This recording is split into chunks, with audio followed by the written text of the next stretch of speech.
Hello everyone, welcome to the video lecture series of Basic Electrical Engineering. Here we are discussing second chapter of Basic Electrical Engineering, and that is AC circuits. Up to now we have discussed how to generate alternating waveform, its various terms or definitions, and lastly we have discussed phasor representation of an alternating quantity. Now, in this video, we are going to start various AC circuits. Let's start with the first AC circuit, and that is purely resistive circuit. That means when we connect a pure resistor, or you can say only resistor with AC source. So here in this given diagram, we had connected one resistor with a AC voltage source having a value of Vt is equal to Vm sin omega t, and value of this given resistor, that is R ohm. And based on this, if we find out the parameter for this given resistor, so voltage across resistor, that can be defined by this term Vr, and circuit current for this AC circuit is going to be IT. Now, as we had connected this resistor directly across this supply voltage, so basically for this given circuit, VR is going to be Vt. That means Vt is equal to VR for this given circuit, as we had connected directly to the source. So this is a purely resistive circuit. Now, here we are going to discuss total 6 AC circuits. Next one is going to be purely inductive. After that, we will discuss purely capacitive. And next, we will discuss various series circuit like RL series circuit, RC series circuit, and lastly, we will discuss RLC series circuits. In all these series circuit, discussion will be almost same. Here we are going to discuss few common points for all these circuits, like first of all we will derive circuit current for this all circuits. Next we will plot waveform, also phasor diagram for this all circuit. And lastly, for this all circuit we will derive two types of power. First of all we will derive instantaneous power. Next, we will derive average power for this all given circuits. So let's start for this purely resistive circuit. Here, first of all, we are going to derive current for this given circuit. And for that, we have consider basic few parameters over here, and that are supply voltage, that is Vt, and that is instantaneous voltage, and equation of this instantaneous voltage that is given by this term, and that is Vt sine omega t. Next term Vm, that is given in this equation. And what is Vm? That is nothing but amplitude or the maximum value of this supply voltage. And next, that is VR, voltage across resistor, and last term, that is circuit current IT. Now let's start the derivation of supply current, and for that let's consider the supply voltage Vt is equal to Vm sin omega t. And as this is a purely resistive circuit, so current of this circuit can be given by the equation based on Ohm's law, which is nothing but I is equal to V by R. So here equation of IT, that is nothing but a total supply voltage Vt by R. And what is the value of Vt? That is Vm sin omega t. If we put this value over here, so that will provide Vm sin omega t divided by R, where if we can replace this Vm by R term by this Im. So basically we will have equation It is equal to Im sin omega t. So this is the equation of supply current for this purely resistive circuit. Now, up to now we have derived the value of supply voltage and supply current for this given circuit. And based on this equation of voltage and current, we are going to plot a waveform and phasor diagram for this resistive circuit. And for that, let's consider this given equation of voltage and current. And first of all, let's plot the waveform for this given circuit. And for that, let's start with the voltage. First of all, observe the equation of voltage, that is Vm sine omega t. So if we find out the phase angle of this given voltage, and how to find out the phase angle, for that you need to observe the angle of the sine term, and that is sine omega t. So here after omega in angle, after omega t, there is nothing over here. That means you can consider that omega t plus or minus 0 is given over here, and that 0 is nothing but a phase angle of this particular term. That means this waveform of voltage is going to be start from 0 on this xy plot. So here for this plot, for plotting the waveform, we are consider x and y axis, and on x axis we are going to consider angle, means theta is equal to omega t. On y axis we will consider its instantaneous values. So let's start with the voltage. Phase angle of this voltage is 0. That's why positive cycle of this given voltage is going to start from 0. So this dark green color waveform, which is representing the waveform of supply voltage, as this is a sine term. So that's why shape of this function is sinusoidal, and this function is starting from 0. This is the waveform of supply voltage. Similar way, let's plot the waveform of supply current and equation of supply current, that is it is equal to Im sin omega t. Again, phase angle of this current is going to be 0, as we have an angle is omega t only. That means omega t plus or minus 0. So phase of current is again 0. That's why positive cycle of current will again start from this 0 angle.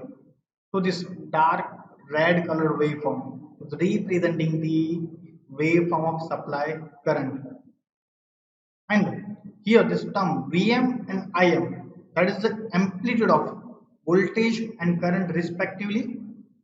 So those value will define the magnitudes of these waveforms, means peak value of these waveforms. Now let's plot the phasor diagram. Again, first of all, we will start with one reference, and that is going to be supply voltage for this given circuit, as this was given initially. And here we know what is the value of this voltage, that is Vm, an angle that is 0. So we will plot voltage of magnitude Vm and angle 0, and angle 0 that is going to be on positive x-axis direction. So this is the positive x-axis direction. So voltage is plotted on positive x-axis with the length corresponding to the value of Vm. You can convert this value of voltage into length by uh, considering a ratio or a transformation ratio. So we had converted magnitude of that voltage into a length, and according to that length, we had plotted the VR or supply voltage Vt. Similar way for current, that is again on 0 angle, and value of that is going to be Im. So by considering certain transform ratio from current to length, you will find out the length of that current or for that vector, and if that vector will be plotted on this 0 axis, means positive x-axis. So basically here angle between this voltage and current is 0. So phase difference between this supply voltage and supply current for this purely resistive circuit is 0 over here.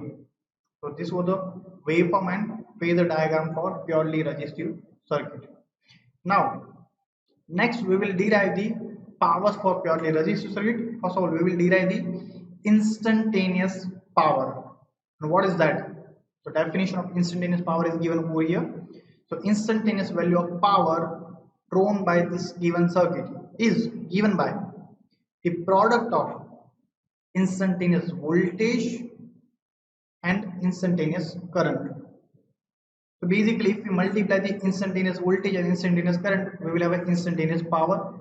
And for that, we have to consider this equation of instantaneous power, and that is given by Pt. That is nothing but a V into I, where V and I are instantaneous voltage and instantaneous current. And that was derived previously. So if you put this value over here, and that is Vm sine omega t and Im sine omega t. So let's start this multiplication. So first, let's find out the instantaneous power. Pt is equal to V into I, and if you put the value, and that is going to be Vm sine omega t, Im sine omega t. And here Vm and Im both are the constant term, so we had put it together, and sine into sine, that is sine square omega t. And if you convert sine square omega t, so that is going to be 1 minus cos 2 theta by 2, means 1 minus cos 2 omega t by 2 as given in this equation. So this is the equation for instantaneous power for purely resistive circuit. Now let's find out the average of this given power. And we will find out the average of this given term, given power, by integration method. What is that method? Let's consider that if you need to find out the average of certain waveform. So first of all, you need to integrate that given term. When you will integrate on a certain range, that will provide the area under that curve for a certain range. Now, if you divide that integrated portion by that given range, or you can say base length, so that will provide the average value of this given term. Here we need to find out the average of this instantaneous power. So first of all, we will integrate this given power in the range of 0 to 2 pi. So here we have considered base length or range 0 to 2 pi. So that range is going to be 2 pi minus 0. So here base length, but that range is going to be 2 pi. And to find out the average, we are going to divide that integrated portion by 2 pi. And if you find out the value of this given term, and that is going to be, first of all, let's start the integration of this given term. And for that, first of all, let's take all constant term as a common over here. And for that, this Vm, Im, and this divided by 2 as well as this 2 pi are constant. So if we put them together, so that will provide Vm, Im divided by 4 pi as a constant. And in bracket, we have 1 minus cos 2 omega t term. If we integrate this term, so integration of 1, this is with respect to d theta or d omega t. So integration of 1 is going to be omega t, means theta, and in the range of 0 to 2 pi. So these are the limits of this integration. Again, minus integration of cos 2 theta. So that is going to be sine 2 theta by 2. So here sine 2 omega t divided by 2, range or limits are 0 to 2 pi. So if you put these value in this terms, so first of all, over here, if you put 2 pi and second limit, that is 0. So 2 pi minus 0, that is going to be 2 pi itself. And if you put these range or these limits in this term, so first of all, first term will be sine 4 pi, and that is 0. And second will be sine 0, that is again 0. So second term will be 0 as mentioned over here, which is mentioned over here. So this second term will be completely 0, and first term will provide 2 pi term. And this 2 pi, and here we have 4 pi, so that will cancel out each other, and we will have an in division as a 2. So now we have a Vm Im by 2, and again, if I convert this 2 in form of root 2 into root 2, so that is given over here. And what is a Vm by root 2 and Im by root 2? That is nothing but a Vrms and Irms, which was previously derived in our previous video. So basically, finally we get average power is equal to Vrms and Irms for purely resistive circuit, and RMS value are normally denoted by capital V and capital I. So this is the value of average power for purely resistive circuit. So this was a purely resistive circuit. So thank you for watching this video. In our next video, we will discuss purely inductive circuit, and next we will discuss purely capacitive circuit. Thank you again and stay tuned.